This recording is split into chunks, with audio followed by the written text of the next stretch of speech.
Hello guys, welcome to my channel. तो हम आज एक्सप्लेन करने वाले हैं मिस्टर प्लैंकटन। स्टोरी की शुरुआत में हमें बर्फ से ढकी जगह को दिखाया गया।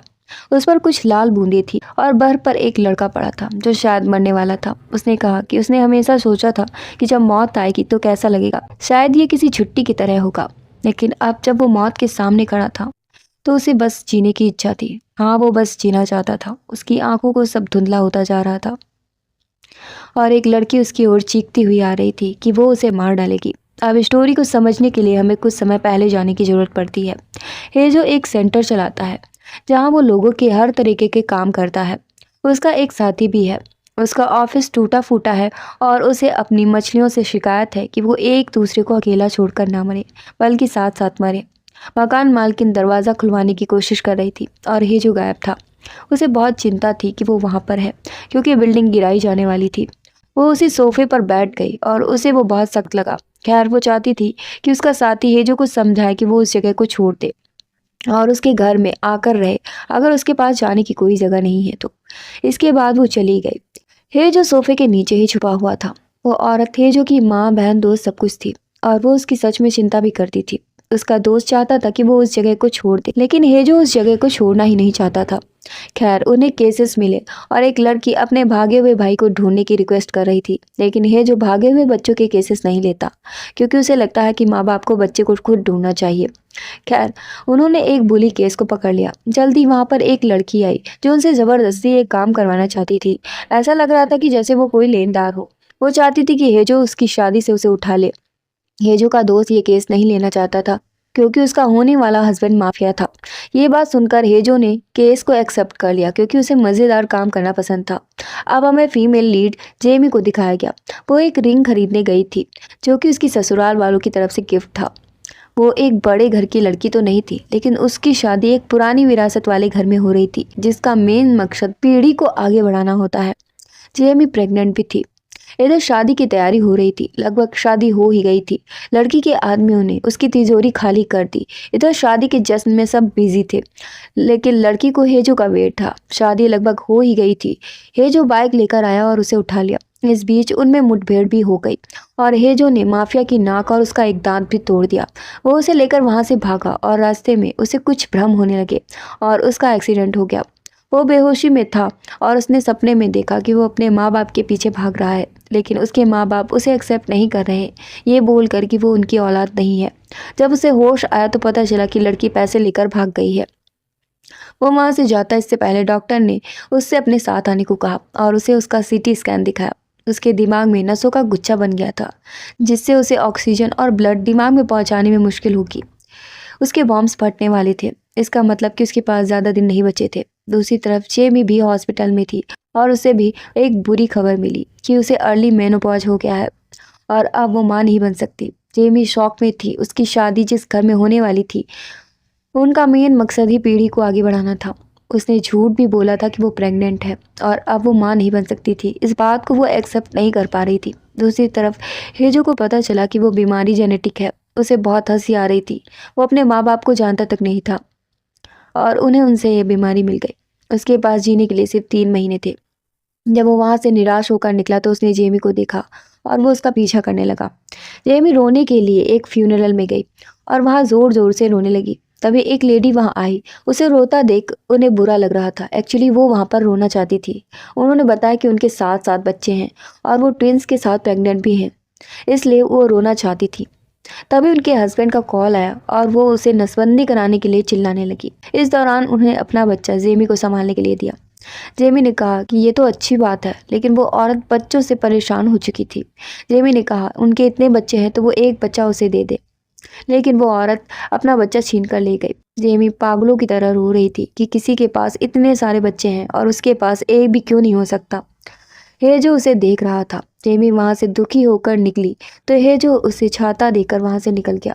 फ्लैशबैक से पता चला कि वो दोनों एक दूसरे को डेट करते थे और 3 साल तक डेट किया। दोनों ने एक दूसरे को दुखी नोट पर अलविदा कहा था। उसने कहा था कि वो एक अच्छी पार्टनर और अच्छी माँ कभी भी नहीं बन पाएगी, जबकि जेमी ने कहा था कि वो अकेले ही सड़क के किनारे पर मरेगा, उसके साथ कोई नहीं होगा। उसे डर लग रहा था कि सब सच हो गया है। दूसरी तरफ माफिया के पैसे भी गायब हो गए थे और वो इस बात पर यकीन नहीं कर रहा था कि उसकी लड़की भाग गई है, बल्कि उसे लग रहा था कि हेजो ने उसे किडनैप किया है और वो उसे ढूंढ कर उसके टुकड़े टुकड़े करना चाहता था। हेजो अपनी दोस्त बॉन्ग्स के पास गया और वो उसे बता रहा था कि उसके सर में बॉम्ब्स है, लेकिन उसे लगा कि वो पागल हो गया है। हेजो ने टीवी पर ऐड देखा कि हर बाप अपने बच्चे का भला ही चाहता है और उसे हंसी आ रही थी। उसे अपने पापा की याद आ गई जो उसे बिजनेस कार्ड देकर चले गए थे और अब उसे अपने बाप को ढूंढना था जो उसे दुनिया में लाए थे। उसने बिजनेस बंद करने को कहा और अपने दोस्त से सब सामान बेचकर अपनी सैलरी निकालने को कहा। इधर जेमी किचन में थी तो उसकी सास ने उसे बहुत डांटा। उसे चोट जो लगी थी, वो प्रेग्नेंट थी और वहां उसे आना नहीं चाहिए था। शादी के कार्ड्स लिखते समय भी उसे सबने यही याद दिलाया कि वो एक वारिस देने वाली है। जेमी बहुत निराश थी और अपने पेट को ऊंचा करने की कोशिश कर रही थी। अगले दिन वो शादी के लिए तैयार हुई और खुश थी, लेकिन उसकी खुशी उड़ गई जब उसने हेजो को देखा। हेजो उसे लेने आया था, लेकिन जेमी को नहीं जाना था। हेजो ने उसे याद दिलाया कि वो प्रेग्नेंट नहीं है और उसे मेनोपॉज भी हो गया है। वो सबको ठग रही है। वो उसे ले जाने वाला था और चाहता था कि वो इल्ज़ाम उस पर डाल दे। तभी उसका होने वाला हस्बैंड होंग वहां पर आया। उसने दोनों को साथ देख लिया और यहीं पर पहला एपिसोड खत्म हो गया था। दूसरे एपिसोड की शुरुआत हुई तो हेजो एक स्टोरी सुना रहा था। एक कपल थे जिसमें मेल को टेस्टिस कैंसर हो गया था। ऑपरेशन के बाद उनके बचने के चांसेस कम थे और फिर वो बाप नहीं बन सकते थे, लेकिन उनकी ख्वाहिश थी कि उनका एक बच्चा हो, उनकी अपनी औलाद। इसलिए उन्होंने स्पर्म फ्रीज करवा दिए। ऑपरेशन भी सक्सेसफुल रहा और 2 साल बाद उन्हें एक लड़का हुआ। वो उसके लिए बहुत खुश थे और उसका बहुत ध्यान रखते थे, लेकिन एक दिन पता चला कि जिस कंटेनर में उनका स्पर्म था वो 139 था, जबकि वो 137 का स्पर्म था। जैसे ही कपल को पता चला, उनका रवैया बहुत बदल गया और उस बच्चे को समझ नहीं आ रहा था कि वो क्या है और कौन है, और एक दिन वो भाग गया। ये कांड उसी हॉस्पिटल में हुआ था और वो बच्चा खुद हेजो था। उसने वहां बैठे कपल्स को वार्न किया और भगा दिया और खुद डॉक्टर के पास पहुंच गया। उसे अपने बाप के बारे में जानना था, लेकिन वो उसको पर्सनल जानकारी नहीं दे सकता था। हेजो ने बताया कि वो मरने वाला है। वो मरने वाला है तो वो उसे भी साथ लेकर जाने वाला था। वो उसे खींच कर लेकर गया और डॉक्टर ने उसे सब कुछ बता दिया। इसके बाद वो वहां से जेमी के लिए निकल गया और अब वो उसके सामने खड़ा था। उसने होंग से कहा कि वो एक ही अनाथालय में बड़े हुए हैं, क्योंकि उसका कोई रिश्तेदार नहीं है तो वो उससे मिलने आया है। वैसे हेजो ने पूछा कि उसे जेमी में क्या पसंद है। उसने कहा वो उसे ऊपर से नीचे तक प्यारी लगती है, लेकिन हेजो को लगता था कि प्यार का खुमार उतर जाएगा। जेमी चाहती थी कि वो जल्दी से चला जाए और उसे खींच कर ले गई, लेकिन होंग उसकी ओर बड़े गुस्से में भागता चला आ रहा था और उसने आकर उसे गले लगा लिया। उसने कहा कि वो जेमी का हमेशा साथ देगा और ख्याल रखेगा, यही उसके लिए प्यार है। इसके बाद दोनों आगे बढ़े और हेजो ने फिर से कहा कि क्या वो उसे तब भी प्यार करेगा जब उसे पता चलेगा कि वो मां नहीं बन सकती। क्या उसे प्यार हो गया है? होंग जेमी से 12 साल बड़ा था, लेकिन जेमी को लगता है कि होंग अलग है, क्योंकि वो रिश्ते को नाम देने से डरता नहीं है। उसने अपने परिवार से झूठ भी बोला कि वो प्रेग्नेंट है, सिर्फ इसलिए ताकि वो शादी कर सके। इतना बोलकर वो जाने लगी तो हेजो ने उसे उठा लिया। उठाते वक्त वो चीखी चिल्लाई और टकरा कर बेहोश हो गई। उसे ले जाते वक्त उसकी दूसरी सास ने उसे देख लिया। हेजो ने उसे गाड़ी में डाला और लेकर चला गया। दूसरी तरफ उसका दोस्त बुरी तरह से पीटा गया और उसे कॉल कर रहा था। इधर परिवार वाले होंग की मां को सुना रहे थे कि उन्होंने एक सड़क की लड़की पर भरोसा किया। हालांकि वो बहुत तेज थी और उनसे सब डरते थे। कोई भी उनके मुंह पर बोलने की हिम्मत नहीं करता था। होंग बहुत ज्यादा ही दुखी था और उसने अपने कपड़े भी नहीं बदले थे। उसकी दूसरी मां ने बताया कि जेमी भागी नहीं है, बल्कि उसे किडनैप किया गया है। इधर हेजो ने किसी को कॉल करके 5 लोगों को ढूंढने के लिए कहा। तभी उसे उसके दोस्त का कॉल आया। वो पूछ रहा था कि वो कहाँ है। हेजो बात को घुमा रहा था कि अब वो उसका पीछा छोड़ दे, लेकिन उसके साथ कौन है। तो उसने कहा कि वो भागी हुई दुल्हन के साथ है, लेकिन तभी उसने देखा कि जेमी भाग गई है। इधर माफिया अपने आदमियों के साथ उसके सामने था और उसे बुरी तरीके से पीटा गया था। जब उसे पता चला कि वो भागी हुई दुल्हन के साथ है तो उसे लगा कि वो उसकी गर्लफ्रेंड है। सो अब उसके दोस्त को हेजो को ढूंढना था। इधर जेमी भाग रही थी, लेकिन पैदल कितना भागती। उसने नी पैड्स भी पहन रखी थी। उसने सोचा नहीं होगा कि आज वो इतना दौड़ लगाएगी। हेजो उसके पीछे ही जा रहा था और वो फिर जाकर खेत में घुस गई।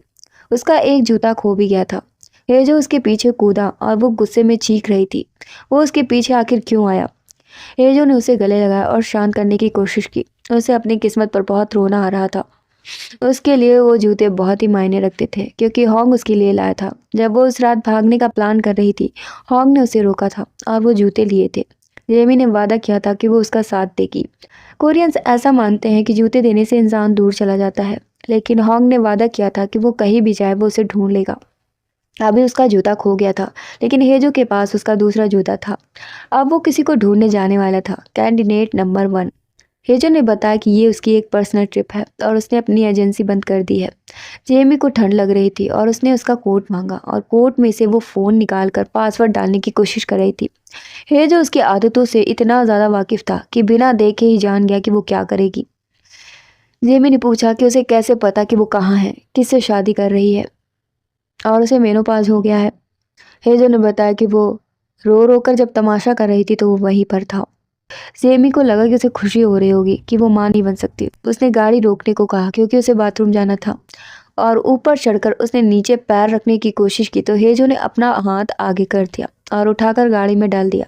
वो उससे इतना वाकिफ था कि उसके हर एक एक्शन को समझ सकता था।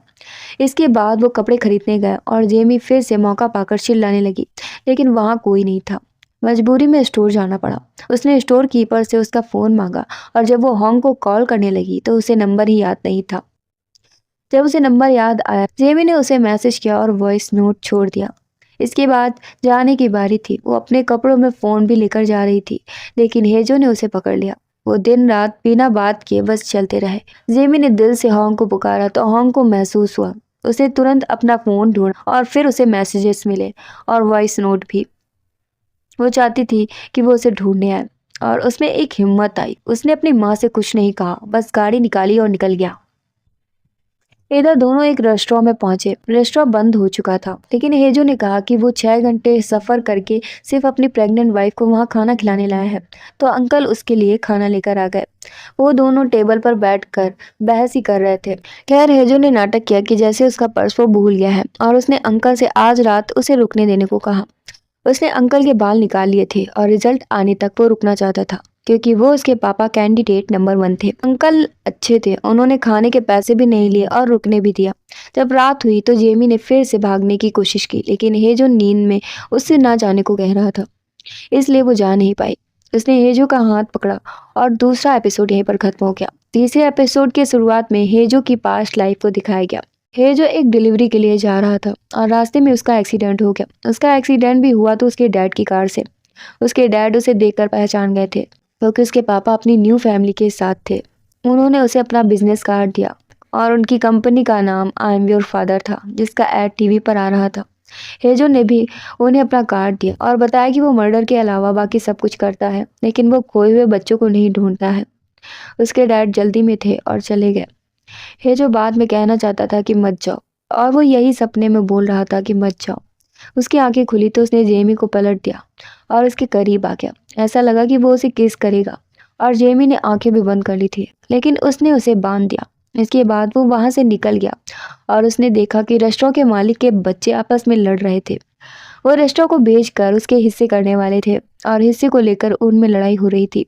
इधर जेमी ने खुद को छुड़ाने की कोशिश की। उसका बस चलता तो वो टेबल लेकर ही भाग जाती। उसने रस्सी तोड़ ली और गिरी भी तो हेजो के पैरों पर। मतलब भाग पाना बहुत ही मुश्किल था। हेजो को उस पर हंसी आ रही थी, लेकिन जेमी को अपनी सास पर यकीन था कि वो बहुत पहुंच वाली है। हेजो ने कहा कि वो देश के खजाने को धोखा दे रही है। जेमी को बस खुश रहना था, उसे प्यार पर भरोसा था। कुछ दिन पहले उसे हेजो से प्यार था और अब उसे उससे घिन आती थी, लेकिन जेमी उसे छोड़कर नहीं गई थी। हेजो ने ही उसे छोड़ा था। जेमी के मन में शायद अभी भी उसके लिए फीलिंग्स थी और वो उससे छुपाने की कोशिश कर रही थी। जेमी ने पहले के दिन याद किए, उस दिन जब हेजो के डैड चले गए थे तो जेमी ही उसके लिए छाता लेकर गई थी। उसके हाथ से खून निकल रहा था और जेमी ने अपने रुमाल से उसके घाव पर पट्टी बांधी थी। कुछ दिन बाद वो उसे ढूंढते हुए स्कूल पहुंच गया। वो एक स्कूल टीचर थी। उसने उसका रुमाल वापस किया और रुमाल वापस करने के लिए वो नहीं आया था। उसने 2 बातों में ही पूछा कि क्या वो उसकी गर्लफ्रेंड बनेगी। जेमी को पहली नज़र के प्यार पर विश्वास नहीं था। हेजो को प्यार हुआ भी नहीं था, उसे बस फनी लड़कियां पसंद थी। जेमी भी चाहती थी कि उसके साथ ऐसा लड़का हो जो हमेशा मुस्कुराता हो, उसके हर जोक पर हंसे, भले ही हंसी ना आए।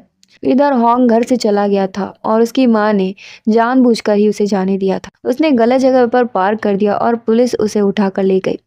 हॉन्ग ने उन्हें बताने की कोशिश की कि कैसे एक कमीना उसकी होने वाली वाइफ को उठा ले गया, लेकिन कोई उस पर भरोसा नहीं कर रहा था। उन्हें लगा कि वो लड़की खुद ही भाग गई होगी। हॉन्ग ने जेमी की फोटोज निकलवाई और वो बहुत परेशान था कि जाने वो उसके साथ क्या कर रहा होगा। जेमी के साथ फ्लैशबैक में देखने को मिला कि वो उसके साथ बहुत खुश थी। मुझे उनकी स्टोरी बहुत पसंद आई। खैर, माफिया अपने आदमियों के साथ हेजो को खोजने जा रहा था। उन्होंने हेजो के दोस्त का बुरा हाल कर रखा था। हॉन्ग जेमी को ढूंढने के लिए जगह जगह पंपलेट्स बांट रहा था। इधर हेजो ने अंकल को खाने के पैसे दिए। वो बहुत ही हंसमुख थे। हेजो को प्यार की जरूरत थी। खैर, उसे बुरा लग रहा था कि उनके बच्चे ऐसे हैं। अब जल्द ही डीलर साइन कराने के लिए आ गया। बच्चे अभी ये चीज डिसाइड नहीं कर पाए थे कि वो हिस्सा कैसे बांटेंगे। बहू बहाने से अंकल को अंदर ले गई और यहाँ हिस्सा हिस्सा भाई सब लड़ने लगे। हेजो से देखा नहीं गया और उसे भी हिस्सा चाहिए था। शायद वो उनकी औलाद था। अब सबने फिर से झगड़ा करना शुरू कर दिया और उनमें से एक ने हेजो को घूंसा मार दिया। फिर क्या था, उनमें फाइट होने लगी। बड़ा तमाशा मचा हुआ था। डीलर जब निकला तो उसने पंपलेट देखा और हम को कॉल कर दिया। अब वो भागा भागा आ रहा था। पुलिस स्टेशन में भी कंप्लेंट कर दी गई थी और पुलिस भी आ रही थी। गुंडे भी चले आ रहे थे। इधर अंकल ने हेजो के मुंह पर खाना फेंक दिया और उसे निकाल दिया। हेजो ने बताया कि वो उसे चीट कर रहे हैं, लेकिन वो जानते थे। जल्द ही रिपोर्ट्स आ गई और हेजो पीछे हट गया। वो उसके डैड नहीं थे। उसने जल्दी से जेमी से चलने को कहा और हॉन्ग को आते देखा तो उसे उठाकर गाड़ी में डाल दिया। हेजो के जाने के बाद गुंडे रेस्टोरेंट में पहुंचे और उनमें लड़ाई हो गई। तभी पुलिस वहां पर पहुंच गई, लेकिन हॉन्ग पुलिस की गाड़ी लेकर भाग गया। ये बात हॉन्ग की मां को पता चली और उन्होंने किसी जॉन से आने को कहा। इधर हॉन्ग हेजो की गाड़ी के पीछे पड़ा था और भागा भागी में उनका एक्सीडेंट हो गया। हालांकि किसी को ज्यादा चोट नहीं आई थी, लेकिन फाइनली वो सब आमने सामने थे। हॉन्ग के पास इलेक्ट्रिक गन थी और वो उसे मारने की धमकी दे रहा था। हेजो ने खुद को बचाने के लिए जेमी को आगे कर दिया। कांपते हुए हाथों से हॉन्ग ने गन चलाई, लेकिन वो चली ही नहीं। जब उसने अपनी ओर की तो वो गन उस पर ही चल गई, जिससे वो बेहोश हो गया। जेमी बहुत गुस्से में थी। उसने हेजो पर गुस्सा उतारा और हेजो बेहोश हो गया। अब वो दोनों के बीच में खड़ी थी। उसे समझ नहीं आ रहा था कि वो क्या करे। कुछ देर में पुलिस भी आने वाली थी। कुछ देर बाद हेजो अकेले दूर पड़ा था। जब उसे होश आया तो उसे लगा कि जेमी उसे छोड़कर चली गई है। इधर सब गुंडों को उठाकर जेल में डाल दिया गया और वो सफाई दे रहे थे कि उन्होंने कुछ नहीं किया है। वहाँ हॉन्ग भी था और होश आते ही उसे पछतावा हुआ कि उसने जेमी को खो दिया। वो अपना सर सलाखों पर पटक रहा था। तभी इंस्पेक्टर ने बताया कि उसे बिना पूछताछ के छोड़ने का ऑर्डर मिला है। उसे लेने जॉन आ रहा था, लेकिन जेमी का क्या। इधर हेजो ने देखा कि जेमी पुल पर बैठी हुई है और वो उसके पास जाकर उसे बचाने के लिए थैंक्स कहने लगा, लेकिन वो अच्छे मूड में बिल्कुल भी नहीं थी और अब वो जा रही थी। हेजो ने उसे रोका तो वो बहुत झल्ला गई और रोने लगी। उसे सुकून चाहिए था। वो चाहती थी कि या तो वो मर जाए या फिर वो उसे मार दे। वो बार बार उसे मर जाने को बोलती थी। हेजो ने वादा किया कि वो मर जाएगा, लेकिन जब तक वो जिंदा है तब तक वो उसे जाने नहीं देगा। और चौथे एपिसोड की शुरुआत में हॉन्ग अपनी माँ से शादी की मंजूरी लेने की कोशिश कर रहा था। वो बारिश में आधे कपड़ों में बैठा था, लेकिन उसकी माँ उससे नाराज थी क्योंकि उसने पहले से तय रिश्ता तोड़ दिया था। इस दौरान जेमी भी उसके साथ थी और उससे हार मानने को बोल रही थी, लेकिन हॉन्ग हार मानने को तैयार नहीं था। उसने अपनी माँ से कहा कि जेमी प्रेग्नेंट है। जेमी ने उसका साथ देने का वादा किया था और अभी वो उसके सामने बेहोश पड़ा था। उसे गिल्ट महसूस होने लगा कि हॉन्ग को बच्चे चाहिए थे और वो उसे नहीं दे सकती। और फिर वो उसे छोड़कर हेजो को वहां से खींच ले गई और फिलहाल वो हेजो के सामने खड़ी थी। और अजीब बात थी कि वो इस बात से खुश थी कि हेजो उसकी लाइफ से हमेशा के लिए चला जाएगा। खैर, जेमी ने उसे धक्का दे दिया और वहां से भाग गई। हेजो जब मरने ही वाला है तो उसे जीने का मन कर रहा था। खैर, हॉन्ग को लेने जॉन अब तक नहीं आया था और रात हो चुकी थी। वो डिटेक्टिव से मदद मांग रहा था। तभी उसे कॉल आया। ये कॉल जेमी उसे कर रही थी और वो बाहर के लैंडलाइन से ही कर रही थी। उसने रोते हुए कहा कि वो मजबूर है और वापस नहीं आ सकती। हॉन्ग उसे दोष नहीं दे रहा था, लेकिन हेजो उसे लेने आ गया। नंबर ट्रेस करने पर पता चला कि वो बाहर ही है, लेकिन वो वहां नहीं थी। हॉन्ग उसे पागलों की तरह ढूंढ रहा था और हेजो उसे कार के पीछे खींच ले गया। वो रो रही थी और हेजो उसे थपथपा रहा था। वो दिखता रूड है, लेकिन वो बहुत ही अंडरस्टैंडिंग है। वो बिना कहे भी समझ जाता है कि वो क्या फील करती है। खैर, वो उसे खाने के लिए ले गया और जेमी ने सोजू के साथ खाना खाया। वो नशे में थी। खैर उसे ये जानकर खुशी हुई कि वो बदली नहीं है, दिखती सख्त है लेकिन अंदर से सॉफ्ट है। जेमी ने बताया कि वो लोहे की जैसे मजबूत है, लेकिन ये जो जानता था कि वो मजबूत होती तो हॉन्ग के साथ होती। उसे तो खुश रहना था ना। जेमी ने बताया कि वो अपनी खुशी के लिए हॉन्ग का सब कुछ नहीं छीन सकती। इधर हॉन्ग बहुत ही बौखला गया था और उसने अपने कपड़े उतारकर धरना दे दिया। गुंडे भी उसे चीयर कर रहे थे, लेकिन जॉन उसे उठाकर ले गया और पता चला कि हेजो अनाथ नहीं था।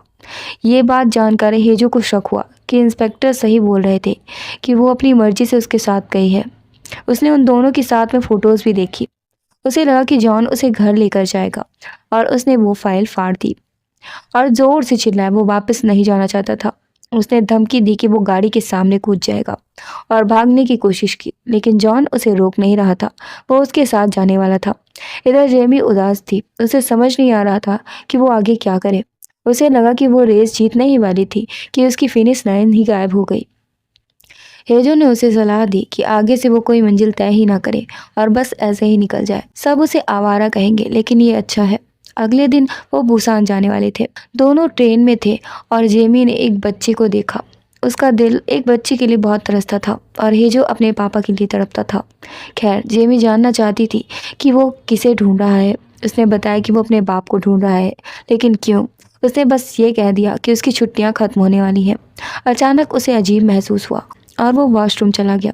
उसने टैबलेट निकालकर खाने की कोशिश की, लेकिन कुछ भी साफ नहीं दिख रहा था। उसकी नसें फट रही थी। वो बुसान आ चुके थे, लेकिन जेमी समझ नहीं पाई कि उसे क्या हुआ है। उसे शक तो हो रहा था कि वो बेहोश क्यों हुआ, लेकिन हेजो ने बहाना बना दिया। जॉन काले चश्मे लगाता था और बोलता भी नहीं था। उसे जेमी की लोकेशन पता चली और वो बिना बोले ही हॉन्ग को लेकर निकल गया। इधर दोनों ने बुसान के मार्केट में कपड़े खरीदे। शायद ऐसी लाइफ भी अच्छी है कि कोई घर नहीं है, बस घूमते रहो।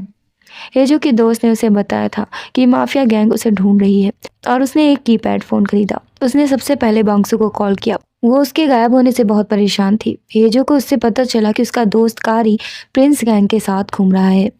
जेमी जूते खरीदना चाहती थी, लेकिन उसके पास पैसे नहीं थे, तो हेजो ने उसके लिए वो जूते खरीदे। जेमी को वो जूते बहुत पसंद थे। इधर माफिया ने कारी को ट्रेन की पटरी पर बांध रखा था, क्योंकि उन्हें पता चल गया था कि उसने हेजो को मैसेज करके वार्न किया है। उन्होंने उसका फ़ोन हैक कर लिया था। जल्द ही ट्रेन आने वाली थी और वो खुद को छोड़ने की भीख मांग रहा था। ट्रेन आई और गुजर गई। थैंक गॉड ट्रेन दूसरी ट्रैक पर थी, लेकिन कारी अब फंस चुका था। कैसे भी करके अब हेजो को पकड़ना था, वो भी 1.5 घंटे में। इधर दोनों उस पहाड़ी पर पहुंच गए जहां उसके पापा कैंडिडेट नंबर 2 थे। उनका घर ऊंची पहाड़ी पर था। जब दोनों गए तो जेमी ने उन्हें बताया कि वो उसके डैड को ढूंढ रहे हैं। वो उन्हें परेशान नहीं करेंगे, बस उन्हें डीएनए सैंपल चाहिए। मैं सच कहूँ तो फर्स्ट इंप्रेशन में मुझे लगा कि वो अंकल अच्छे नहीं है, लेकिन उन्होंने उन्हें घर में आने दिया। वो एक डोनर हुआ करते थे, क्योंकि उन्होंने स्टॉक में बहुत सारे पैसे गंवा दिए थे। साथ में वो टैंगो भी किया करते थे। खैर वो अपनी फैमिली के साथ नहीं रहते थे, क्योंकि फैमिली थी ही नहीं। रिजल्ट 24 घंटे में आने वाले थे, तो उन्होंने उनसे रुक जाने को कहा। हेजो ने अपने दोस्त को डीएनए सैंपल देने के लिए बुलाया था और उसकी हालत ऑलमोस्ट खराब ही हो गई थी। खैर इधर जेमी और अंकल के बीच बातें हो रही थी। अंकल ने बताया कि उनकी भी कई सर्जरीज हो चुकी हैं। जेमी को वो बहुत अच्छे लगे और वो चाहती थी कि वही हेजो के डैड हो, क्योंकि वो दोनों एक दूसरे के जैसे थे। वो बनना नहीं चाहते थे। अंकल ने उसके लिए खुद अपने हाथ से खाना बनाया। दूसरी तरफ कारी को उस आदमी से पता चला कि वो कुछ लोगों को ढूंढ रहा है और उसने उनका एड्रेस मांगा। वो ना मांगता तो मरता भी बेचारा। इधर दोनों सोने गए और जेमी ने बताया कि उनका अंकल से अच्छा बॉन्ड बन गया है। जाने क्यों उसने अपनी पर्सनल बातें उनसे शेयर की, मेनोपॉज की बात भी। वह ऐसा था कि एक आलू में बेबी आलू निकल रहा था। जेमी को लगा कि वो आलू से भी गई गुजरी है। अंकल ने मशरूम के पैक पर बने मालिक को दिखाया और कहा कि इसको बनाने वाले का भी नाम है, लेकिन हेजो को बनाने वाले का नाम नहीं। मतलब कि हेजो मशरूम से भी गया गुजरा है। इस पर जेमी को बहुत हंसी आ रही थी। मुझे लगा कि हेजो उससे नाराज होगा कि वो इस बात पर हंस रही है, लेकिन वो उसे जाने कैसे समझ गया। उसने कहा कि वो रो सकती है, तो नाटक बंद कर दिया। उसके ऐसे कहते ही वो जोर जोर से रोने लगी। हेजो मुझे सच में बहुत पसंद है, उसने जेमी को थपथपाया, जबकि वो खुद बहुत तकलीफ में था। सैड कि उसके पास टाइम नहीं है। यहाँ पे चौथा एपिसोड खत्म हो गया। 5वें एपिसोड की शुरुआत में जेमी का बचपन दिखाया गया। वो अनाथालय में बड़ी हुई थी। उसे उम्मीद थी कि कोई उसे चुन लेगा। उसे लगा कि लोगों को प्यारे बच्चे पसंद होंगे, या फिर सुंदर बच्चे, या फिर वो बच्चे जो कभी रोते नहीं हैं। उसने हर तरीका ट्राई किया, लेकिन सब दूसरे बच्चों को लेकर चले गए, उसे नहीं। क्योंकि उसे माँ नहीं मिली थी तो वो खुद माँ बनना चाहती थी। उसकी इस बात पर उसके साथियों को हंसी भी आती थी, और हेजो ने भी उससे यही कह दिया कि वो अच्छी माँ नहीं बन सकती, क्योंकि उसे लगता है कि प्यार विरासत में मिलता है और उन्हें नहीं मिला तो वो अपने बच्चों को कुछ नहीं दे पाएंगे। प्रेजेंट में जेमी उसी बात को याद करके रो रही थी। उसने हेजो से गाना गाने को कहा, क्योंकि उसकी वजह से उसके लाइफ में बुरा हुआ था, तो शायद उसके अच्छा बोलने से उसे सुकून मिले। दूसरी तरफ होंग और जॉन एक मोटेल में गए। वो सस्ते के चक्कर में एक गलत जगह पर पहुंच गए, और रूम मिला तो एक ही बेड था। बेड ऐसा सजाया गया था जैसे कपल के लिए हो, लेकिन बगल वाले कमरे से बहुत आवाजें आ रही थी। जॉन होंग की तरफ बढ़ा जैसे कि वो उसे छू ही लेगा, लेकिन उसने दीवार पर घुसा मारा और शोर बंद हो गया। जॉन ने हेजो की गाड़ी की जानकारी निकाली थी, और वो गाड़ी कारी की थी।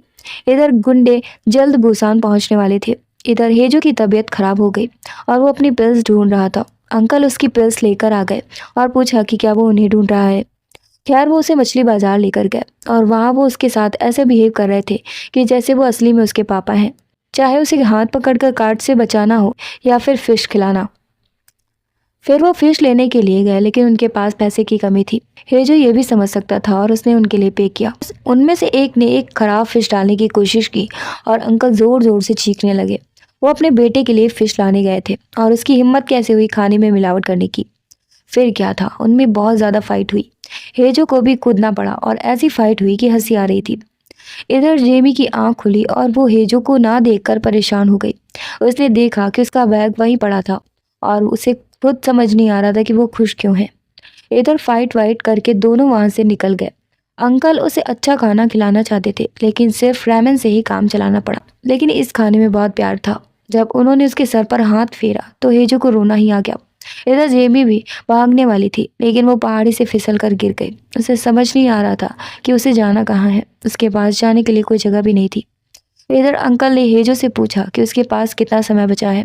वो जानते थे क्योंकि वो भी इसे फेस कर चुके थे। उन्होंने पूछा कि वो जेमी से कब तक छिपाएगा। हेजो को अब गुस्सा आ रहा था। वो उनका कोई रिश्तेदार नहीं था जो वो ऐसी बातें कर रहे थे, लेकिन अंकल ने उसे गले लगा लिया। उन्होंने कहा कि अगर वो उनका असली में बेटा हुआ तो उन्हें फिक्र हो रही है। वो उसके लिए अपनी जान तक देने को तैयार थे। इधर कारी की हालत कुत्ते जैसी हो गई थी। माफिया उससे अपने तलवों तक की सेवा करवा रहा था। उसे होंग का कॉल आया और वो चाहता था कि वो उसकी वाइफ का पता लगाए। चे सॉन्ग उसकी वाइफ को किडनैप करके ले गया है। होंग को उसका नाम चे सॉन्ग ही पता था, और कारी को अब समझ आया कि चे सॉन्ग और हेजो दोनों एक ही हैं, क्योंकि उसने उसे जेल में देखा था। और अब उसे समझ आया कि हेजो माफिया की गर्लफ्रेंड के साथ नहीं है, मतलब वो गलत गाड़ी का पीछा कर रहे हैं। इधर हेजो वापस आया और उसने देखा कि जेमी गायब है। जेमी वहीं पर खड़ी थी और उसने पूछा कि बगल में लेटा हुआ आदमी गायब होता तो ऐसा ही लगता है। खैर, हेजो ने बताया कि वो अंकल के साथ मार्केट गया था और वो बहुत खुश था। जेमी को बुरा लगा कि वो उसे अकेले छोड़कर चले गए, लेकिन वो दिखाना नहीं चाहती थी। उसके चेहरे पर घाव आए थे, लेकिन हेजो ने उन्हें नोटिस नहीं किया। रिजल्ट्स रात तक आने वाले थे और वो कुछ देर और रुकना चाहता था। जेमी उसे मतलब ही बोल रही थी, तो उसने कहा कि उसे अपने पति के साथ चले जाना चाहिए था। उसे अफसोस था कि नहीं गई। इधर कारी बहुत ही बेफिक्र होकर बैठा था कि माफिया गलत आदमी के पीछे है, लेकिन माफिया ने उसके पैर पर चाकू मार दिया, क्योंकि हेजो की वजह से ही उसकी बेइज्जती हुई थी और उसकी बंदी भी पैसे लेकर भाग गई, तो पीछा छोड़ने वाला वो नहीं था। इधर अंकल काम पर जा रहे थे और वो चाहते थे कि जेमी हेजो को रुकने के लिए मनाए। इधर होंग ने कारी को कॉल किया और हेल्प मांगी। उसने वादा किया कि वो उसे अच्छा खासा पैसा देगा। कारी छुप छुपा कर होंग से मिला था और उसे लोकेशन भेज दी। होंग ने पिंकी प्रॉमिस किया कि पैसे मिलेंगे। वैसे भी वो बहुत रिस्क लेकर आया था। इधर जेमी सब्जियां तोड़ने गई और उसके हाथ में बैंडेज था। इसका मतलब हेजो ने उसके घाव पर दवा लगाई थी। खैर, होंग को वो गुंडे मिले और वो पकड़ा जाते जाते बच गया। वो और जॉन तुरंत जेमी के लिए निकले और सब पहाड़ी पर पहुंच गए। गुंडे हेजो की लोकेशन नहीं ढूंढ पा रहे थे और जेमी ने उन्हें बात करते सुन लिया। उसने छुपने की कोशिश की, लेकिन उन्होंने उसे पहचान लिया। जेमी स्पीड के साथ भागी। हेजो एक सुंदर सपना देख रहा था कि जेमी प्रेग्नेंट है और उसके पापा उसके साथ हैं, और अचानक होंग आकर जेमी को ले गया। वो कह ही रहा था कि मत जाओ मत जाओ, तभी जेमी ने उसे खींच के थप्पड़ मारा। उसने जल्दी से भागने को कहा। भागने से पहले हेजो ने बैग उठाया और वो खाली था। अंकल पैसे चुरा कर भाग गए थे। हेजू का दिल बहुत बुरी तरीके से टूट गया, लेकिन जल्दी में उन्हें भागना पड़ा। हॉन्ग भी पहाड़ी पर आ चुका था और हॉन्ग का सामना फिर से गुंडों से हो गया।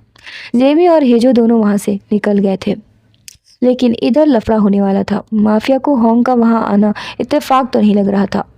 हॉन्ग ने उसे पिन मार दी और कहा कि वो हिला तो पैरालाइज्ड हो जाएगा। जॉन ने जल्दी से घर छाना, लेकिन कोई नहीं था। हेजो को रिपोर्ट्स मिली और वो उसके पापा नहीं थे, लेकिन वो उन्हें ढूंढना चाहता था। उसने ध्यान दिया और अब उसे सब कुछ क्लियर समझ आ रहा था कि वो फ्रॉड है। वो डॉक पर गया जहां वो किसी कंटेनर में जुआ खेल रहे थे। उसने माफिया को कॉल किया और आकर उससे डॉक पर मिलने को कहा। बदले में वो चाहता था कि वो कारी को छोड़ दे। हेजो कंटेनर में घुसा और उन्हें पकड़ा और हाथ पकड़ के मोड़ दिया। वैसे भी वो हाथ देने को तैयार थे। अंकल नाटक करने लगे कि जैसे पैसे लेकर उन्होंने मेहरबानी कर दी है, लेकिन अब हेजो उनकी बातों में नहीं आने वाला था।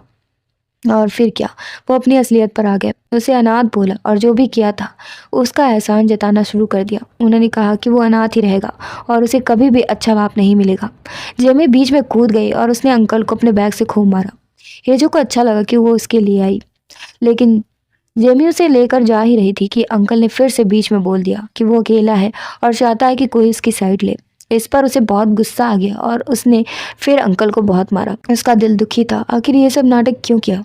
वो जोर जोर से रो रहा था। जेमी उसे वहां से ले गई और उसने थोड़े पैसे निकाल लिए थे। हेजो चाहता था कि वो अब चली जाए, लेकिन वो कहाँ जाए? हेजो उससे बोर हो गया था और वो चाहता था कि अब वो अपनी आवारागर्दी बंद कर दे। जेमी को गुस्सा आ रहा था। वो भी अनाथ थी और वो ऐसे बिहेव कर रहा था जैसे वही अकेला है। पहले तो वो आना नहीं चाहती थी ना, और अब इतना दूर आ गई है तो वो उससे वापस जाने को बोल रहा है। उसने कहा कि वो नहीं जाएगी।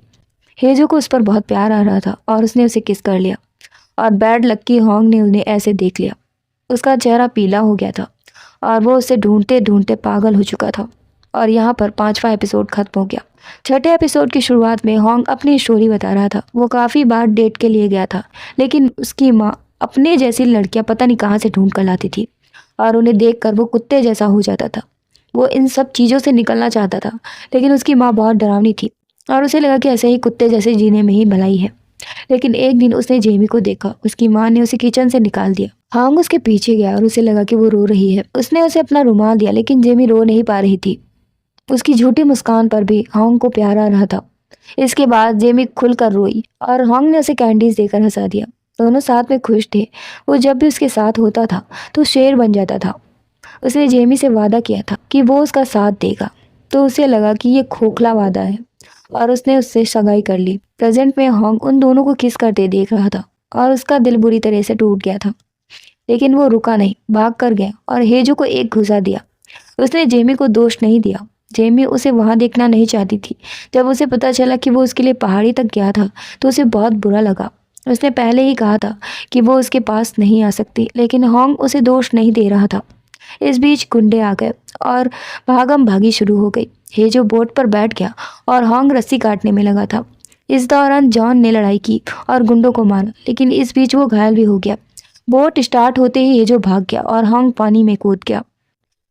जेमी बोट को रोकने के लिए बोल रही थी, लेकिन हेजो नहीं रुका। हॉन्ग को तैरना नहीं आता था और पानी में भी उसे जेमी दिख रही थी।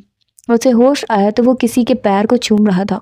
उसे सपने में लगा कि ये जेमी है और वो उसके पैरों को चूमता ही जा रहा था, लेकिन आंखें खुली तो जेमी उसके सामने थी और वो हेजो के पैर को चूम रहा था।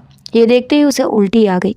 खैर, दोनों वहां से उठकर आगे बढ़ गए और हेजो वहीं छूट गया। हॉन्ग जेमी के साथ रहना चाहता था, लेकिन जेमी ने अपना हाथ छुड़ा लिया। हेजो को होश आया तो उसे बहुत जोर से दर्द होने लगा, लेकिन उसकी पिल्स भी खत्म हो चुकी थी। उसने बॉटल में लगी हुई पिल्स चाटी, लेकिन वो बहुत ही उदास था बेचारा। इधर हॉन्ग बहुत परेशान था। उसने देखा कि जेमी का जूता गायब है और उसने अपने जूते धोकर उसे पहनाए। जेमी ने उसे थैंक्स कहा क्योंकि उसने अपना वादा पूरा किया, लेकिन वो अपना वादा नहीं निभा सकती थी। हॉन्ग सुनना नहीं चाहता था। उसे लगा कि वो हेजो के पास जाना चाहती है। जेमी ने बताया कि उसे मेनोपॉज हो चुका है और अब वो माँ नहीं बन सकती, लेकिन हॉन्ग को ये छोटी सी बात लगी। उसने खुशी मनाई कि उसके भागने की वजह हेजो नहीं था। उसने कहा कि वो दोनों काफ़ी हैं, वो कह देगा कि उसमें प्रॉब्लम है। हेजो वहीं पर बैठा था, उन्हें सुन रहा था। उन्हें लगा कि वो उनका पीछा कर रहा है। लेकिन वो घूम कर वहीं आ गए थे। इसका मतलब कि वो आइलैंड पर फंस चुके थे।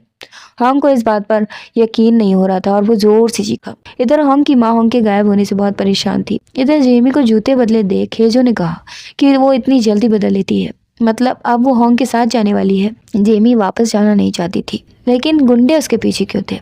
हेजो ने पूरी कहानी बताई तो जेमी उसे मारने लगी। वो पागल था जो मरना चाहता था। हॉन्ग भाग भाग कर थक गया था। अब खाना ढूंढने की जरूरत थी और इस दौरान हॉन्ग ने हेजो को माफ नहीं किया था। वो बस सरवाइव करने के लिए साथ थे। हेजो ने बताया कि वो उसका एक्स है तो हॉन्ग को बुरा लगा। उसने ऐसा नाटक किया कि जैसे उसे फर्क नहीं पड़ता, लेकिन उसे बहुत जलन हो रही थी। वो उसे मार डालना चाहता था। हेजो ने पूछा कि क्या उसे सच में फर्क नहीं पड़ता कि जेमी माँ नहीं बन सकती। दरअसल वो सच में माँ बनना चाहती थी। हॉन्ग को ये भी बुरा लगा कि वो जानता है और हॉन्ग नहीं। यार दोनों में इस बात को लेकर मारपीट हो गई और जेमी ने आकर उन्हें रोका। उसने खाना ढूंढ रखा था और वो दोनों को डांट रही थी, लेकिन दोनों की बोलती बंद थी। उन्हें हंसी आ रही थी कि उन्हें ढूंढने वाला अब कोई नहीं है। जेमी को ढूंढने वाला इकलौता इंसान उसके सामने ही बैठा था और हेजो को शायद माफिया ही ढूंढ रहा होगा। हॉन्ग को यकीन था कि उसकी माँ उसे ढूंढ रही होगी, लेकिन वो दोनों को साथ देकर थोड़ा अजीब फील कर रहा था। वो हेजो को घसीट कर लेकर गया। हेजो को लगा कि वो फिर से दो दो हाथ करना चाहता है, लेकिन हॉन्ग वहां पर हल्का होने लगा। वो उसे अकेले जेमी के साथ छोड़ना नहीं चाहता था। उसे सेल्फिश से एलर्जी थी, फिर भी उसने खा लिया क्योंकि जेमी ने खिलाया था। हेजो को जलन हो रही थी। उसने पूछा कि क्या वो गोबर भी खा लेगा। शायद हॉन्ग उससे बहुत प्यार करता था। हेजो जब मरने ही वाला था तो उसे जेमी को खुश रहने देना चाहिए। खैर वो बेहोश हो गया। हॉन्ग ने उसे देखा तो उसे एक्यूपंक्चर दिया और उसने घंटों तक होश में लाने के लिए उसके हाथ पैर दबाए। जब उसे होश आया और हॉन्ग को पता चला कि वो मरने वाला है तो उसे बुरा लगा, लेकिन उसने ऐसा जताया कि उसे जेमी की फिक्र थी। हॉन्ग घर जाना चाहता था, लेकिन हेजो उससे 3 दिन मांग रहा था। उसे बस 3 दिन चाहिए थे अपने बाप को ढूंढने के लिए। हॉन्ग के फ़ोन में नेटवर्क आ गए थे और हेजो ने उसका फ़ोन फेंक दिया, लेकिन उसने फेंका नहीं था। वो जेमी के पास आया और जल्दी से चलने को कहा, लेकिन जेमी ने मना कर दिया। वो ऐसे ही कहीं भी नहीं जाना चाहती थी। हेजो ने उसे समझाया कि वो जिंदा है और उनके हाथ पर सलामत है तो वो निकल सकते हैं, लेकिन जेमी हॉन्ग को छोड़कर नहीं जाना चाहती थी। हेजो आगे बढ़ गया और जेमी को वो दिन याद आए, वो जब उसके लिए हर मुश्किल में खड़ा होता था, जब उसे बुखार होता था और जब वो मारपीट करती थी और जब लोग उसे नीचा दिखाया करते थे तो वही उसके साथ हुआ करता था। हेजो जब आगे बढ़ा तो माफिया आ गया और उस पर अटैक कर दिया, जैसा कि उसने कहा था कि वो उसे मारने के लिए जहन्नुम भी जाएगा। उनके बीच लंबी फाइट हुई और वो उसे मारने के इरादे से ही आया था। वो उसे मारता इससे पहले जेमी ने उसके सर पर मार दिया। हेजो का सर भी फट रहा था और उसे कुछ समझ नहीं आ रहा था। माफिया ने जेमी को मारने की कोशिश की तो हॉन्ग बीच में आ गया और उन्होंने माफिया को बेहोश कर दिया, लेकिन जेमी घायल हो चुकी थी। उसे चाकू लगा था और छठा एपिसोड यहाँ पर खत्म हो गया। 7वें एपिसोड की शुरुआत में एक मूवी का सीन दिखाया गया जिसमें हीरोइन मरने से पहले अपने लवर को किस करना चाहती थी, लेकिन जेमी को ये बहुत ही वाहियात लगा। उसे लगा कि मरते वक्त ऐसा कोई नहीं करना चाहेगा। हेजो ने उससे पूछा कि वो होती तो क्या करती। वो जोर से चिल्लाई और हेजो के कान ही फट गए। प्रेजेंट में जेमी उससे कुछ कहना चाहती थी और उसने कहा कि लग गए। हेजो को बहुत रोना आ रहा था। जल्द ही मदद आ गई और वो हॉस्पिटल पहुंच गए। हेजो दूर ही खड़ा था, शायद उसे पछतावा था कि वो उसे अपने साथ ले गया। हॉन्ग की माँ भी आ गई थी और उन्हें पता था कि जेमी प्रेग्नेंट नहीं है। हॉन्ग ने सारा इल्जाम खुद पर ले लिया, लेकिन उसकी माँ चाहती थी कि वो जेमी से कोई मतलब ना रखे, लेकिन हॉन्ग जाने को तैयार नहीं हुआ। जैसा कि उनके पास जॉन था उसे उठाने के लिए, लेकिन हॉन्ग ने कैमरास के सामने धमकी दी कि वो नंगा हो जाएगा। इधर हेजो बॉन्ग सूख के घर पर पड़ा था, डेड सा। इधर हॉन्ग जेमी की देखभाल में लगा हुआ था। इधर हेजो ने खाना पानी सब छोड़ दिया था और वो हर समय बस जूता लिए पड़ा रहता था। बांगसू का उसका ऐसे पड़े रहना बिल्कुल भी अच्छा नहीं लगता था। उसने अपने सारे जूते उठाकर उसके ऊपर फेंक दिए कि उसमें लोट ले। इधर कारी हॉन्ग के घर आया। उसे पैसे चाहिए थे। उसने पूरी कथा बताई। हालांकि वो झूठ बोल रहा था, लेकिन उसने बताया कि डॉग पर उसने ही पुलिस को बुलाया था और वो उसे ढूंढ पाया क्योंकि उसने उसके फोन में ट्रैकर लगा दिया था। क्योंकि वो पैसों के मामले में लापरवाही नहीं करता, लेकिन वो हॉन्ग की दूसरी माँ थी, तो पैसे का हिसाब किताब उसकी असली माँ के पास ही था। मतलब उसे पैसे मिलने से रहे। इसके बाद क्या, उसे निकालकर बाहर फेंक दिया गया। उसने हॉन्ग की माँ से मिलने की कोशिश तो की, लेकिन वो इतनी भयानक थी कि वो उल्टे पैर भाग गया। हॉन्ग की माँ ने फुल सिक्योरिटी लगा रखी थी। वो हॉन्ग को जेमी से बिल्कुल भी मिलने देना नहीं चाहती थी। कारी बॉन्गसू के पास आया और उसने बताया कि होंग की माँ तो बहुत ही खतरनाक है, उसे काम चाहिए था। लेकिन बॉन्गसू ने साफ मना कर दिया। कारी हेजो के बारे में उल्टा सीधा बोल रहा था। उसकी बातों से बॉन्गसू को पता चला कि वो किसी बंदी के साथ था। कारी को शिकायत थी कि वो अपनी लड़की के साथ उसे अकेला छोड़कर भाग गया, जबकि उसे चोट लगी थी। फिर उसने जूते देखे और लगा कि वो सेल लगाने जा रही है, लेकिन जूते हटाने पर उसने हेजो की आंख देखी और उसकी हवा खिसक गई। इधर होंग जेमी से मिलने की कोशिश कर रहा था, लेकिन जॉन उसे उठाकर बाहर कर देता। होंग ने कम से कम 10 बार कोशिश की, लेकिन हर बार जॉन उसे उठाकर बाहर कर देता। खैर, आखिर में वो अपनी दूसरी माँ के हैंडबॉक में छुप कर गया। हालांकि जॉन ने देख लिया था, लेकिन उसने उन्हें जाने दिया। फाइनली होंग जेमी के पास पहुंचा। इधर हेजो हिला तक नहीं था, वो वैसे ही जूतों में पड़ा था। बॉन्गसू ने उसका जूता छीन कर फेंक दिया और अब हेजो कचरे में पागलों की तरह वो जूता ढूंढ रहा था। बॉन्गसू ने जूता फेंका नहीं था। उसे ऐसे देखकर उसे पुराना हेजो याद आ गया। कुछ साल पहले हेजो ऐसे ही कचरे में खाना ढूंढ रहा था और उसके हाथ में खाना था। हेजो उसके पीछे खींचा खींचा चला गया। वो पीछा करते करते उसके घर पहुंच गया। और फिर क्या, बॉन्गसू ने उसके लिए घर के बाहर खाना छोड़ा। वो डेली खाना छोड़ने लगी, लेकिन एक दिन उसने खाना नहीं दिया और अब उसे काम करने की जरूरत थी। वो उसे फ्री में खाना खिलाने वाली नहीं थी। इसके बाद उसे काम पर रख लिया गया। वो नाबालिग था, तो उससे छोटे मोटे काम कराए जाने लगे। कोई बर्फ लाने को कहता, कोई टैक्सी बुक करने को कहता और कोई टॉयलेट साफ करने को बोलता। देखते देखते वो बड़ा हो गया और अब बॉन्गसू ने उसके लिए वो ऑफिस खुलवाया। इसीलिए वो उसकी दोस्त, गर्लफ्रेंड, बहन, माँ सब थी। अभी बॉन्गसू ने उसे खाने पर चलने को कहा और उसका जूता वापस कर दिया। वो अभी भी जूता पकड़े हुए था। बॉन्गसू को अच्छा नहीं लग रहा था और उससे बदबू भी आ रही थी। उसने उससे नहाने को कहा। हेजो का दिमाग अलग ही अटका हुआ था। वो जूते महंगे थे, इसलिए हेजो ने खुद उसके लिए खरीद कर दिए थे। वो सेकेंड हैंड भी थे, इसलिए जेमी को उनसे अलग लगाव था। उसे लगता है कि महंगी से महंगी चीज जब रोड पर आ जाती है तो लावारिस हो जाती है, जैसे कि वो थी। हेजो को अपनी याद आ गई। वो भी रोड पर ऐसे ही भिखारी बन गया था। जेमी उन जूतों का ख्याल रखना चाहती थी, क्योंकि वो जूते फेंके जा चुके थे। इधर जेमी सपने में जूता ढूंढ रही थी और अब उसे होश आया तो होंग की माँ उसके सामने खड़ी थी। उन्होंने जेमी से कहा कि वो चुपचाप वहां से चली जाए, लेकिन उसे होंग से बात करनी थी। उसकी माँ को और गुस्सा आ रहा था और वो क्या बात करना चाहती थी। कुछ देर बाद होंग ने देखा कि जेमी चली गई है और अपनी माँ से कहा कि उन्होंने उसे जाने क्यों दिया। उसकी माँ गुस्सा कर रही थी, वो उसे भूल जाए, लेकिन होंग को जेमी से प्यार था। वो उसे नहीं जाने दे सकता था। जेमी ने उन्हें बता दिया था कि वो माँ नहीं बन सकती। इस बात से उन्हें बहुत ही शिकायत थी कि वो धोखा देकर शादी करने की कोशिश कर रही थी। इधर हेजो को होंग के घर जाना था, लेकिन इससे पहले उसे नहाने की जरूरत थी। वो पब्लिक वॉशरूम में घुसा और वहीं पर नहाना शुरू कर दिया। वो अच्छे से तैयार हुआ और निकल पड़ा। उसने बॉन्गसू को बहाने से उतार दिया और निकल गया। इधर होंग आखिरी बार जेमी से मिला। जेमी अब यहीं पर सब कुछ रोक देना चाहती थी। इससे होंग को बहुत दुख हुआ। जेमी ने उसकी माँ से रिक्वेस्ट की थी कि वो अपने बेटे के साथ थोड़ा प्यार से पेश आए। उसकी माँ को वो इतनी बुरी भी नहीं लगती थी। होंग उदास बैठा था और लाइटर जलाने की कोशिश कर रहा था। अचानक हेजो आया। होंग उसे देखकर डर ही गया। हेजो को पछतावा था, इसलिए वो अपना मुंह नहीं दिखा पा रहा था। उसने होंग को गले लगा लिया और थैंक्स कहा, जो भी उसने उसके लिए किया था। उसे होंग की अच्छाई से डर लगता था, कहीं वो उसके लिए भावुक ना हो जाए। होंग ने उसकी सिगरेट छीन ली और डांटा, उसने अपना नाम हेजो क्यों रखा? उसका इतना सुंदर नाम तो था। उसका एड्रेस वो भी सही जगह पर था। वो ऐसे क्यों रहता था? क्या उसके माँ बाप को उसकी बीमारी का पता था? हेजो ने नोटिस किया कि वो उसकी क्लास ले रहा है। वो जेमी के बारे में पूछना चाहता था, लेकिन नहीं पूछ पाया। होंग समझ गया था और उसने बता दिया कि वो ठीक है। हेजो ने उसे वो जूता दिया और जेमी को देने के लिए कहा। होंग को अब पता चला कि जेमी उस जूते को ढूंढ रही थी, शायद इसलिए क्योंकि उसे हेजो ने दिलवाए थे। हेजो वहां से चला गया और होंग को दुख हुआ। उसे समझ आ गया था कि जेमी को हेजो से प्यार है और वो जोर जोर से रोने लगा। उसने जूते बाहर रख दिए और अगले दिन जेमी उन्हीं जूतों को पहनकर वहां से निकल गई। इसके बाद वो हेजो से मिलने गई, लेकिन उसने बॉन्गसू को रिवीलिंग कपड़ों में देखा। हेजो भी बॉक्सर्स में घूम रहा था। वो उसे वहां देखकर हैरान था। जेमी गुस्से में उसकी ओर बढ़ी और उसे किस कर लिया, लेकिन हेजो जोर से चीखा। ये किस नहीं थी, बल्कि जेमी ने उसके नाक को अपने दांतों के बीच दबा रखा था। और यहाँ पर 7वां एपिसोड खत्म हो गया। 8वें एपिसोड की शुरुआत में जेमी हेजो से बोल रही थी कि वो अकेले ही मरेगा और हेजो यही चाहता था कि वो सड़क किनारे नीले आसमान के नीचे उसे देखते हुए आखिरी सांसें ले। प्रेजेंट में उसने हेजो की नाक काट ली और उसके बाल पर झपट पड़ी और वो किसी लीच की तरह उसे चिपकी हुई थी और मार रही थी। बॉन्गसू ने रोकने की कोशिश तो की और उसे भी चोट लग गई। हेजो जेमी को रोक रहा था लेकिन वो बौखलाई हुई थी। अगले ही पल बॉन्गसू नाक में पेपर ठूसे हुई थी।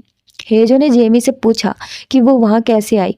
वो 2 बस बदल कर आई थी, लेकिन क्यों आई थी? जेमी ने पूछा कि वो औरत कौन है, वो सुगर मॉमी के साथ क्या कर रहा है, लेकिन वो खुद सुगर डैडी से शादी करने वाली थी। बॉन्गसू उससे बस 12 साल बड़ी थी और वो एक दूसरे से कुछ भी नहीं छुपाते थे। ये देखकर जेमी को जलन हो रही थी। हेजो उसे साथ ले गया और जेमी बकबक करती जा रही थी। उसने उसे बहुत ढूंढा था, तब जाकर वो मिला था और उसे जलन भी हो रही थी, इसलिए उसकी नाक काट ली। हेजो ने टैक्सी बुलाई और उसे बैठाकर वांगजू भेज दिया, लेकिन वो वापस आ गई। उसने पूछा कि वो जूता देने क्यों आया था, क्या उसे फिक्र हो रही थी, लेकिन हेजो अलग ही मूड में था। उसने कहा कि वो बस फेंके हुए जूते उसे वापस देने आया था क्योंकि उसे उनका ख्याल रखना था। अगर उसे प्यार होता तो वो उसे उठाकर ले आता। जेमी को बुरा लग रहा था। हेजो ने उसका दिल पूरी तरीके से तोड़ दिया था। उसे लगता है कि दोनों बदकिस्मत हैं और जब साथ होते हैं तो दुनिया भर की आफत खींच लेते हैं, इसलिए दोनों को दूर रहना चाहिए। उसे नहीं पता था कि जेमी होंग को छोड़कर आई है। जेमी ने कबूला कि वो उससे प्यार करती है, लेकिन हेजो उसे छोड़कर चला गया और वो जोर जोर से रोने लगी। हेजो बड़ी बहादुरी से गया था, लेकिन बॉन्गसू को गले लगाकर रोने लगा। तेज बारिश हुई और बॉन्गसू को नहीं लगता कि अब जेमी रुकी होगी, क्योंकि उसने उसका दिल बहुत बुरी तरह से तोड़ा था। लेकिन पुलिस आई तो हेजो से रहा नहीं गया और वो उसे ढूंढने चला गया। जब वो नहीं मिली तो वो अपने ऑफिस गया और वहां उसने जेमी को देखा। दोनों मिले तो दोनों को रोना आ गया। हेजो अपनी फीलिंग्स को और नहीं रोक पाया और उसने जेमी को किस कर लिया और दोनों इंटीमेट हो गए। अब वो साथ थे। जेमी ने बताया कि उसे कुछ मिला है और वो रिंग्स थी। हेजो ने पास्ट याद किया। जेमी का बर्थडे था और वो सीवीड सूप बना रही थी। वो हर महीने अपना बर्थडे मनाती थी क्योंकि जिस दिन उसे अनाथालय में छोड़ा गया था उसी दिन उसका बर्थडे मनाया जाने लगा था और उसको ये अच्छा नहीं लगता था। तो उसका बर्थडे था तो वो किसी भी दिन मनाना चाहती थी। हेजो ने उससे वादा किया था कि वो उसका असली बर्थडे जरूर पता कर लेगा। खैर, जेमी को खाने में कुछ मिला और उसका दांत टूट गया। ये एक रिंग थी जो हेजो ने खुद बनाई थी। उन्हें लगता है कि वो बहुत बदनसीब है और वो बिजली के तार से बनी हुई रिंग थी, क्योंकि उन्हें लगता था कि वो रिंग उनकी बदकिस्मती को रोक लेगी। दोनों बड़े ही खुश थे, इस बात से अनजान कि जल्द ही वो उसे छोड़कर जाने वाला है। इधर होंग बड़ा ही उदास था। उनके यहाँ पूर्वजों के लिए पूजा होने वाली थी। होंग की माँ चाहती थी कि होंग पूजा करे, लेकिन बाकी के लोगों को उसकी हालत कुछ ठीक नहीं लग रही थी। होंग पागल होता जा रहा था। उसे हर जगह पर जेमी दिखती थी। उसकी माँ उससे बहुत परेशान हो चुकी थी। इधर हेजो जेमी को चद्दर उड़ाकर वहां से निकल गया। जेमी को लगा कि वो उसे छोड़कर जाने वाला है, लेकिन वो ये सब करके उसे छोड़ेगा तो नहीं। खैर, वो उस लड़की से मिलने जा रहा था जो अपने भाई को ढूंढ रही थी। जब वो उससे मिला तो पता चला कि वो उसे ही ढूंढ रही थी। दरअसल वो कंटेनर नंबर 139 के स्पर्म से पैदा हुई थी। हेजो को इतना अजीब महसूस हुआ कि क्या कहें। ये अजीब था, कितने साल बाद कोई उसे ढूंढ रहा है, वो भी एक बच्ची जो उसकी बहन है। वो अकेले आई थी क्योंकि उसके मॉम डैड को उसकी फिक्र नहीं थी। फिर भी वो अपने भाई को ढूंढना चाहती थी क्योंकि उसके मॉम डैड डिवोर्स ले रहे थे। वो अपने पापा को अकेले नहीं छोड़ना चाहती थी। उसे सी हॉर्सेस बहुत पसंद थे क्योंकि उनमें डैड अपने बच्चों को जन्म देते हैं। उसे अपने पापा से बहुत प्यार था। वो सोचती थी कि उसके पापा उसे जन्म देते तो शायद उससे प्यार करते। हेजो को उस पर दया और प्यार दोनों आ रहा था। इधर जेमी बॉन्गसू की मदद करना चाहती थी तो बॉन्गसू उसे वसूली के लिए लेकर गई, एकदम बैडस बन के। इधर हेजो ने उस लड़की के हाथ से कार्ड छीनकर फाड़ दिया और वो जोर जोर से रोने लगी क्योंकि वो अपने पापा से पूछे बिना ही वो कार्ड लेकर आई थी। हेजो ने बताया कि वो चिंता ना करे क्योंकि उसके पापा खोई हुई चीजों को दोबारा नहीं ढूंढते। वो रो रही थी तो हेजो उसे उठाकर वहां से ले गया और वापस जाने को कहा। उसने पूछा कि उसे उसके पापा क्यों पसंद है जबकि वो उसकी फिक्र भी नहीं करते। इसकी वजह ये थी कि वो उसे दुनिया में लाए थे। उसे दुनिया में आना बहुत पसंद था। इसके बाद वो चली गई, लेकिन हेजो उसे देखता रह गया।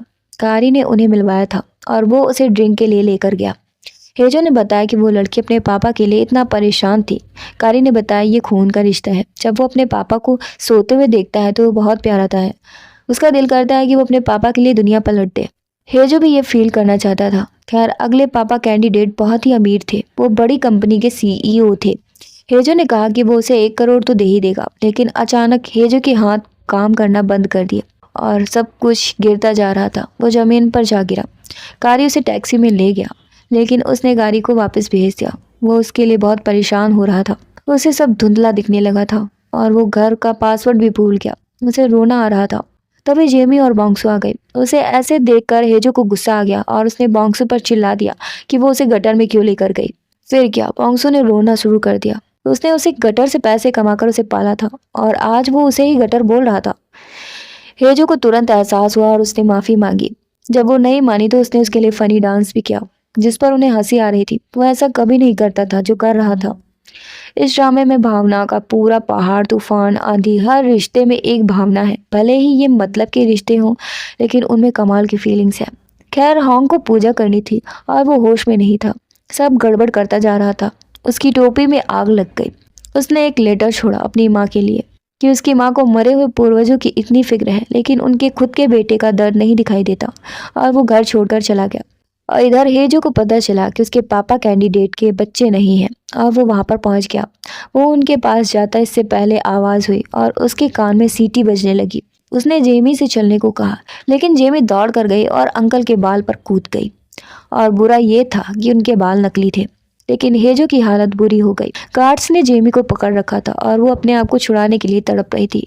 और यहीं पर 8वां एपिसोड खत्म हो गया। 9वें एपिसोड की शुरुआत में एक औरत खुद को जेमी की मौसी बता रही थी। वो बीमार थी और जेमी बहुत भावुक हो गई। उसने लोन लेकर उन्हें पैसे दिए ताकि वो इलाज करा सके, लेकिन वो एक ठग थी। एक आदमी के साथ मिलकर वो उसे ठगने का सोच रही थी। लेकिन हेजो ने उस आदमी को खूब पीटा, उन्हें वार्न किया कि आगे से वो बिना माँ बाप के बच्चों की फीलिंग्स के साथ ना खेले।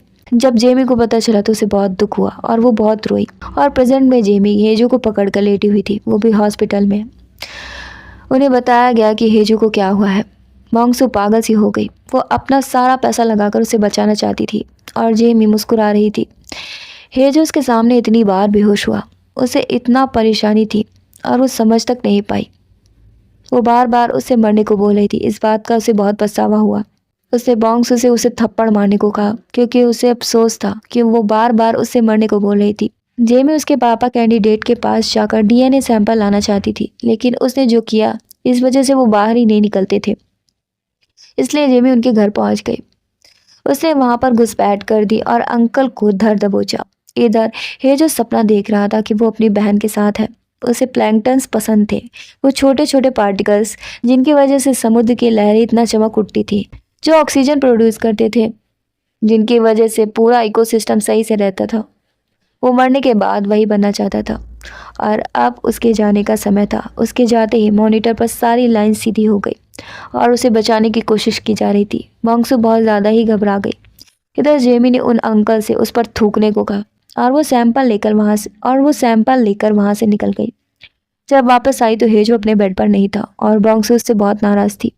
उसने बताया कि वो हेजो की इच्छा पूरा करना चाहती थी, लेकिन बोंगसू को लगता है कि उसका जिंदा रहना ज़्यादा ज़रूरी है। उसे साथ होना चाहिए था। उसने जेमी को अंदर जाने से रोक दिया और वो चीख रही थी कि वो उसकी गर्लफ्रेंड है। दूसरी तरफ होंग की माँ बहुत दुखी थी और कोरियन सिगरेट पी रही थी। जॉन उनके लिए खाना लेकर गया, लेकिन गिर गया। उसने रात में भी चश्मे पहन रखे थे, तो ऐसा तो होने ही वाला था।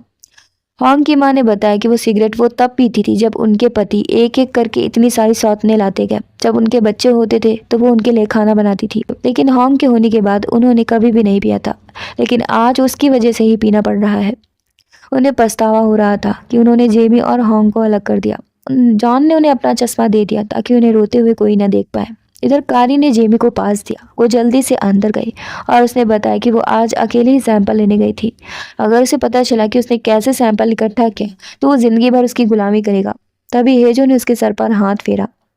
उसका साथ होना ही काफ़ी था। वो बेड पर पड़े पड़े छत को देखना नहीं चाहता था। उसका सपना था कि वो खुले आसमान के नीचे आखिरी सांसें ले, लेकिन अफसोस ये एक सपना था। और जेमी की आंख खुल गई। उसे रिपोर्ट्स मिली और वो उसके पापा नहीं थे, लेकिन उसने छत को देखा और बस हेजो को पीठ पर उठाकर भाग गई।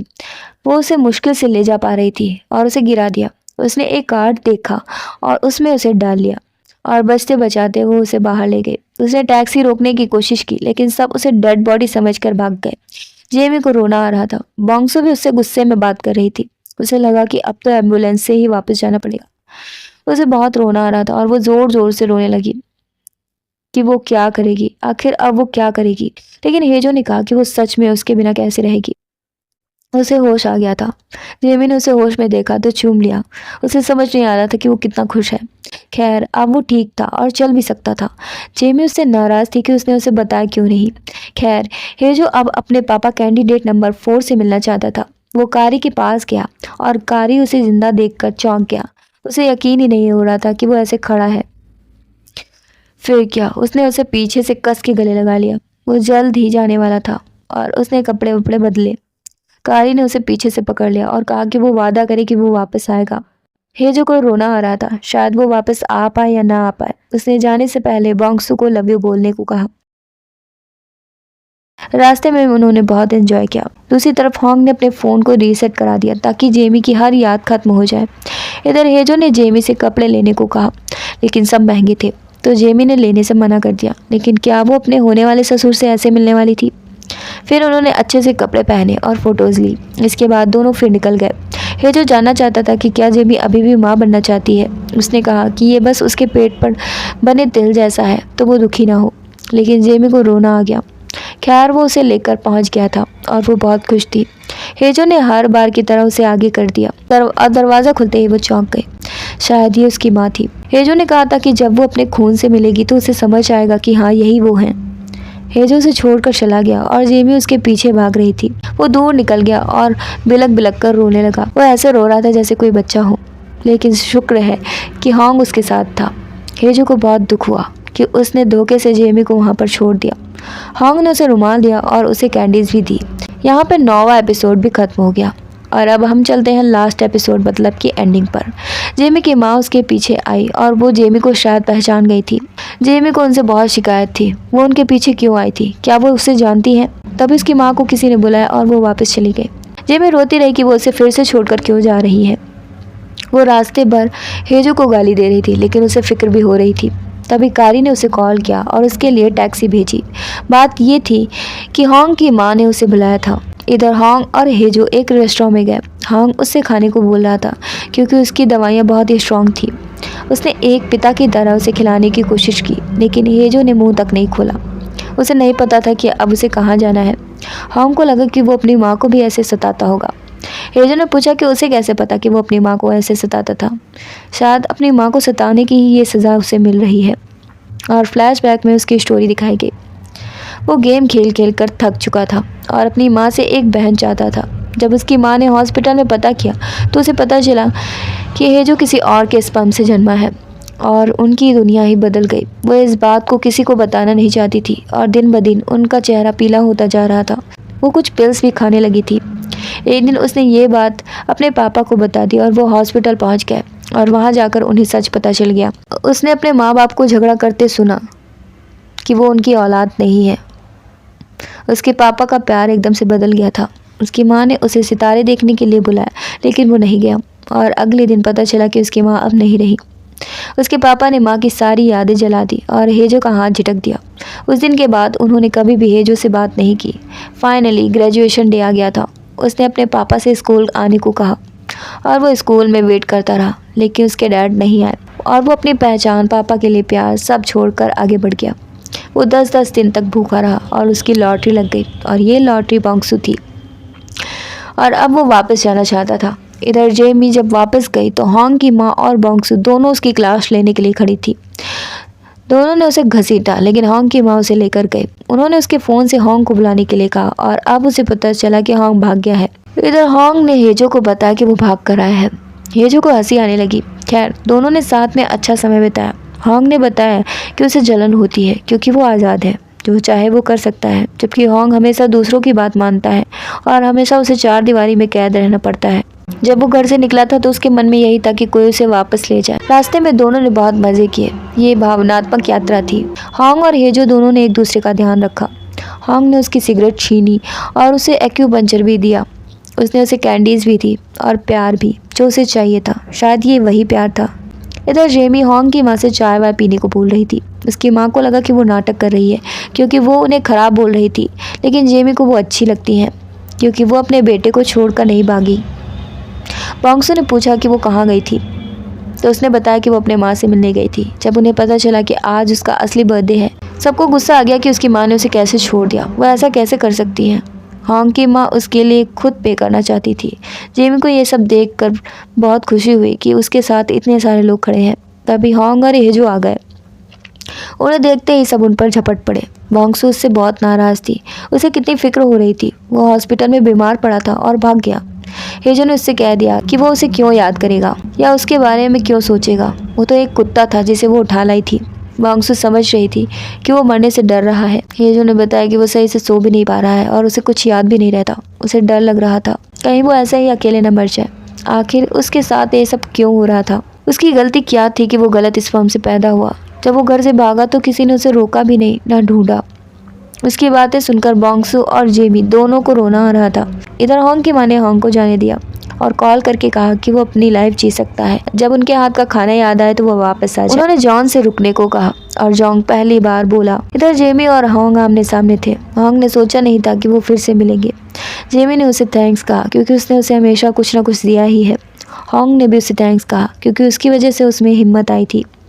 रात में सब पार्टी कर रहे थे, सब खुश थे। हेजो उन्हें साथ देखकर बहुत खुश था, लेकिन वो उन्हें ऐसे हमेशा नहीं देख सकता था। इस बात का उसे दुख भी था। रात में उसकी तबीयत बहुत खराब हो गई और सबके सब नशे में बेहोश पड़े थे। हेजो भागता हुआ रोड पर चला गया और लड़ते लड़ते बचा। जेमी उसके लिए गई। हेजो अपने पापा को ढूंढना चाहता था। जेमी ने उससे रुकने को कहा और वो चाबी लेने के लिए चली गई, लेकिन जब वापस आई तो हेजो टैक्सी में जा चुका था। वो भागकर अपने घर गया और जब उसने अपने पापा को देखा तो वो भाग कर गया और उन्हें गले लगा लिया। वो खूब रोया। उसके पापा भी उसे मिस करते थे और वो भी रोए। शायद वो बेवजह ही इतना तकलीफ में था, जबकि वो उससे प्यार करते थे। या खोकर उन्हें महसूस हुआ था। वो उसे घर लेकर गया। हेजो ने देखा कि उसके पापा के पास उसकी डिग्री थी। इसका मतलब कि उस दिन वो गए थे। शायद वो थोड़ा वेट करता तो ऐसा ना होता।